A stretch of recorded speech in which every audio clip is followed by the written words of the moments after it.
সোমবার বেলা 11টা নাগাদ বিধানসভায় অধিবেশনের সূচনা হয়। হাইকোর্টের নির্দেশ মেনে বিধায়ক বা মন্ত্রীদের নিরাপত্তা রক্ষীরা কেউ কোনো অস্ত্র নিয়ে বিধানসভায় আসতে পারবেন না বলে বিধানসভার গেটে বিজ্ঞপ্তি দেওয়া হলো স্পিকারের নির্দেশে। প্রসঙ্গত, প্রতিদিন কোনো না কোনো রাজ্য থেকে বাঙালি শ্রমিক নির্যাতনের খবর মিলছে। তা নিয়ে উদ্বিগ্ন রাজ্য সরকার। যদিও বাংলার পরিযায়ী শ্রমিকদের সুরক্ষায় ইতিমধ্যেই একাধিক পদক্ষেপ গ্রহণ করেছে নবান্ন। এবার এর তীব্র নিন্দা করে বিধানসভায় আনা হলো প্রস্তাব। আজ সোমবার থেকে বিশেষ অধিবেশন বসেছে বিধানসভায়। চলবে আগামী 4 সেপ্টেম্বর পর্যন্ত। মাঝে বুধবার 3 তারিখ করম পুজোর ছুটি। বাকি দুদিন এ নিয়ে আলোচনা হবে বলে জানা গিয়েছে। আপনারা জানেন, পশ্চিমবঙ্গে যারা বাংলা ভাষাভাষী রয়েছেন, যারা পশ্চিমবঙ্গের বাইরে বসবাস করেন, তাদের উপর যে নির্যাতন হচ্ছে, এইটা আমরা বিশেষ করে যারা পশ্চিমবঙ্গবাসী, সেই সঙ্গে সঙ্গে পশ্চিমবঙ্গের বাইরে যারা থাকেন, তারা অত্যন্ত উদ্বেগ নিয়ে কাটাচ্ছে।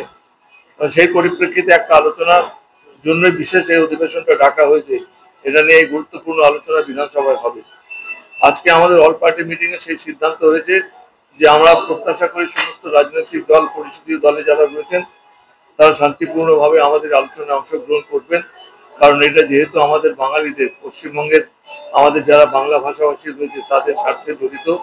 এখানে রাজনীতির থেকে আমাদের বিশেষ করে ভাষা সংস্কৃতির যে গুরুত্ব, সেটা গুরুত্ব দিয়ে তারা বলবেন, এটাই আমি বিশ্বাস করি। যাই হোক, আজকে আমাদের যে অবিচরি রেফারেন্স হয়ে যাবে, তারপরে বিজনেস আজকে আর নেই। আগামীকাল 2/9/2025 মঙ্গলবার discussion on government resolution under rule 169 condemning the incidents of attack on Bengali speaking people 2 ঘন্টা। আর বৃহস্পতিবার দিনও আমাদের এই আলোচনাটা আরো 2 ঘন্টা হবে। মাননীয় মুখ্যমন্ত্রী 4 তারিখে আসবার সম্ভাবনা রয়েছে, তিনি এই আলোচনায় অংশগ্রহণ করবেন। আর আমাদের কল অ্যাটেনশন বা মেনশন কেস হবে না। এই যে রেজলিউশন টানা হয়েছে, রেজলিউশনটা জমা দিয়েছেন মাননীয় শ্রী শোভনদেব চট্টোপাধ্যায়, এবং তিনি আমাদের এই সরকারি ভাবে রেজলিউশনটা আন্ডার রুল 169 এটা আনা হয়েছে। তাতে বিস্তারিতভাবে উনি বলেছেন যে আমাদের কিভাবে নির্যাতন করা হচ্ছে, উনি কতগুলো ডেটাস দিয়েছেন। তার পরিপ্রেক্ষিতে আলোচনাটা হবে। এটা আমরা সার্কুলেট করে দিয়েছি সবাইকে, এবং আপনাদেরও আমি বলছি একটা করে কপি সার্কুলেট করে দেওয়ার জন্য। একটু সবাই দেখে নেবেন আপনার, তাহলে সুবিধা হবে। এবং এটা উল্লেখ বিশেষ করে এইটাই আমরা চাই যে আমাদের যারা বাংলা ভাষাভাষীর ওপর যে আক্রমণ হচ্ছে, যে অত্যাচার হচ্ছে বাংলার বাইরে, এবং বাংলাতেও 2-1টা স্পোরাডিক ইনসিডেন্ট হয়েছে। আমি দেখে অবাক হয়ে গেলাম যে কালকেই আমি দেখছিলাম যে একটা হিন্দি ভাষাভাষীর লোক ব্যবসা করছে, সেখানে যা কর্মচারীরা বাংলায় বলেছে, তার উপর নাকি উনি অনেক বিদ্বেষপূর্ণ কথাবার্তা বলেছে। এটা বাঞ্ছনীয়। যাই হোক, সেটা আলোচনায় যারা আছে তারা বলবেন। তবে আমি আজকে এবং আগামীকাল এবং আগামী পরশু বিধানসভার যে বিশেষ অধিবেশন হয়েছে, এটা শান্তিপূর্ণভাবে হবে, এটাই আমি বিশ্বাস করি।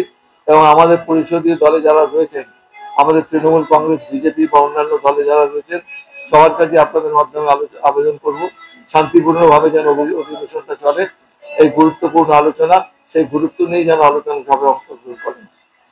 মহামান্য, আপনারা জানেন যে আমাদের পশ্চিমবঙ্গ বিধানসভাতে একটা এমন ঘটনা ঘটেছিল, যাতে আপনারা সাংবাদিকরা আমার কাছে অভিযোগ করেছিলেন যে বিরোধী দলের নেতা, তিনি যখন পরিগতে ঢুকছিলেন, আপনারা তাকে কিছু জিজ্ঞাসাবাদ করছিলেন, তখন তাদের ওপরে যারা সিআরপিএফ এর সিকিউরিটি গার্ড ছিল, তারা এমনভাবে আক্রমণ করেছে এবং তাদের বন্ধুদের পেছনটা দিয়ে গুঁতো মেরেছে।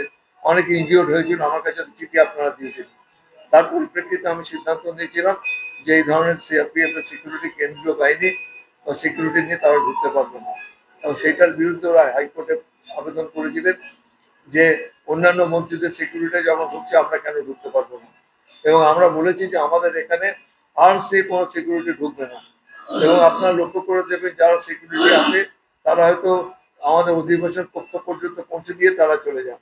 এবং হাইকোর্টের যে অর্ডার রয়েছে তার মান্যতা দিয়ে আমি সমস্ত মন্ত্রিসভার সদস্য সব বিধায়কদের কাছে আবেদন করেছি, আপনারা আপনাদের প্রাইভেট সিকিউরিটি যারা আর্ম নিয়ে ঢুকবে তাদের ঢুকতে দেওয়া হবে না, এবং শুধুমাত্র মুখ্যমন্ত্রীর ক্ষেত্রটা বাদ দিয়ে। মুখ্যমন্ত্রীর সিকিউরিটিটা আমাদের বিধানসভাতেও যত গুরুত্বপূর্ণ, বাইরেও ততটাই গুরুত্বপূর্ণ, এবং সেই হিসেবে আমার মাননীয় মুখ্যমন্ত্রীর যে সিকিউরিটি রয়েছে তারাই আসবেন, তাদের জন্য এই রেস্ট্রিকশনটা আমি ইম্পোজ করিনি, বাকি অন্যান্য সবার জন্য রেস্ট্রিকশনটা ইম্পোজ করা হয়েছে। যদিও মাননীয় মুখ্যমন্ত্রী কোনোদিনই আর্ম সিকিউরিটি নিয়ে বিধানসভায় আসেননি। আজ পর্যন্ত আমরা দেখেছি, আপনারাও লক্ষ্য করে দেখবেন, মাননীয় মুখ্যমন্ত্রী যখন ঢোকেন তার প্রাইভেট সিকিউরিটি বলতে একজন দুজন আসেন, আর বাকিরা যারা রয়েছেন তারা একটু ভেতরে ঢোকেন না, আর্মস নিয়ে তো ঢোকেনই না। সুতরাং আমাদের যে হাইকোর্টের নির্দেশিকা সেটা মেনেই আমরা সবাইকে অনুরোধ করেছি।